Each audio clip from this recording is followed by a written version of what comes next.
Irjen Verdi Sambo disebut menyesal melibatkan Baradae dalam kasus pembunuhan Brigadir J. Sambo disebut telah meminta maaf bahkan hingga menangis. Hal ini disampaikan oleh Ketua Komnas HAM Ahmad Taufan Damanik.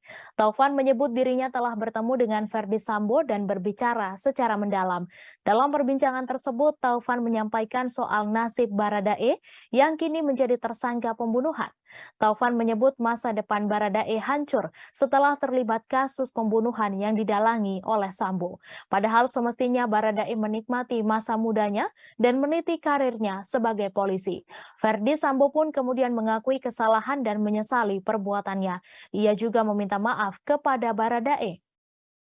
Taufan lalu kembali menyalahkan Sambo atas hal tersebut. Verdi Sambo pun mengakuinya hingga menangis. Untuk diketahui, Irjen Verdi Sambo telah ditetapkan sebagai tersangka dalam pembunuhan Brigadir J bersama Baradae, Brigadir RR, dan KM.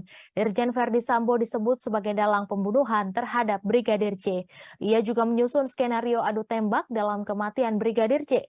Dalam kasus tersebut, Verdi Sambo dijerat pasal pembunuhan berencana, yakni pasal 340, subsider pasal 338, junto pasal 55 dan 56 KUHP.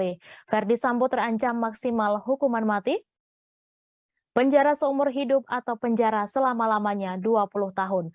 Terbaru, Menko Polhukam Mahfud MD membuat pernyataan mengejutkan soal Verdi Sambo yang disebut memiliki geng di tubuh Polri. Kelompok Sambo proses pembunuhan Brigadir J. Mahfud juga menyebut orang-orang Sambo sempat menyembunyikan informasi kematian Brigadir J dari Kapolri Jenderal Listio Sigit Prabowo.